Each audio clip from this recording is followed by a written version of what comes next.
from my heart and from my hand. Why don't people understand my intention? So good morning, welcome back to the channel. So delivery day, a number of parcels have turned up, mainly brake components for the electric conversion. As you know, I'm changing the front brakes from drum to disc brakes, but actually today I wanted to talk about some of these new labels that are turning up on parcels that are coming from the UK. So I guess as a mini owner, at some point we're all going to get back to the controversial subject of the Brexit and its impact on our hobbies, our businesses and consumers in general. And in the last month, the month of January, I started to place small orders with some of the typical UK suppliers that we all know and love, Mini Sport, Mini Spares, Summerfield. And now that those products have turned up, I've got a pretty good idea of what the financial impact is, as well as some of the other pitfalls that are involved with ordering from the UK now. Now, don't get me wrong, this is not a rant as such, it's just a public service announcement because I want everybody to be aware that there are certain liabilities that you're now exposed to when you're actually purchasing from the UK. So in January, I placed 3 orders, all worth £200 sterling with 3 different vendors. Their shipping times are, I guess, under the current pandemic environment reasonable because it took everybody around about 3 weeks to get the products here. As you saw, they arrived this week and they all arrived in very different fashions because of the way that they actually left the UK. Now, all 3 of the suppliers approached it slightly differently, but in the end, what they did do was surrender all rights to the product over to their shipping agents, which basically means that none of the tax was charged at its point of origin and all of the tax and duties were charged at the point of destination, leaving that down to customs and excise. Now, the challenge with that is that all of the invoices that they've provided are in sterling without VAT.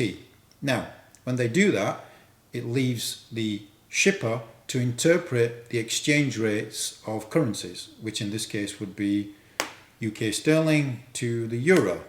Now that can fluctuate wildly. The second one is that each one of the shipping agents, whether it was UPS, DHL or GS, all had their own interpretation of duties and possible documentation fees. Now, I'll give you one example.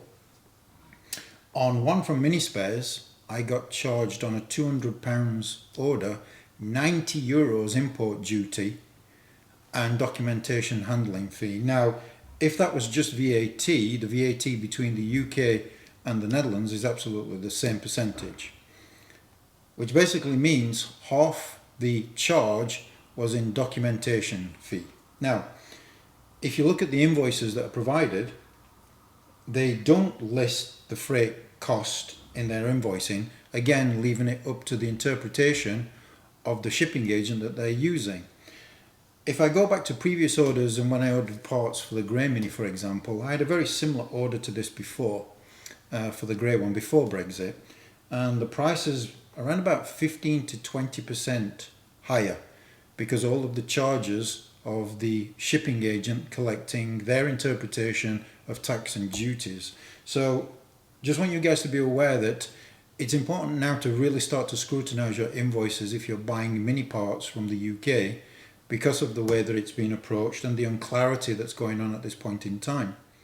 So switching back to the liabilities and the importance of these new labels that appeared on the boxes.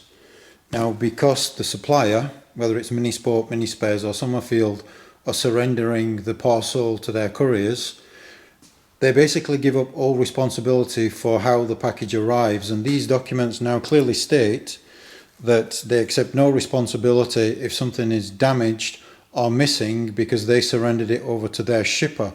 So effectively what you need to do is, before you accept the parcel, you now need to open the parcel in front of the shipping agent and make them aware of any damage or anything that's missing before you accept the shipment. Otherwise, you have no legs to stand on in claiming back from the supplying company. So it's a small detail, but it's a very important label. So pay attention to those. Now, something else that I've noticed on a local level is that the price of used Minis suddenly increased in January as well.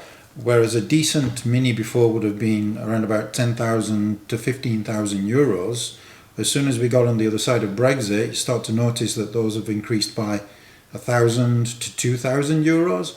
So clearly there are people taking advantage of the situation and the potential short supply moving forward of parts for the Mini. So don't get me wrong, it's not a rant as such, it's more like a public service announcement. I just want you to be aware that you should pay close attention now to your orders coming out of the UK. And I think all of us are guilty of just placing our orders for small parts. It comes in, we never really check them other than to check if something's missing.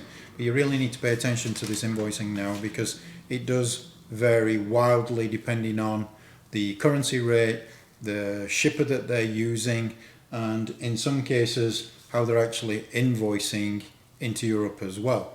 So bad news is your hobby has just got more expensive. The good news is if you're already a Mini owner, the value of your car in Europe has just increased. So it's a balanced win-lose situation. Anyway guys, I'm going to crack on with the EV project, and I'll catch you in the next video. So stay safe, stay negative, and talk to you soon. Bye.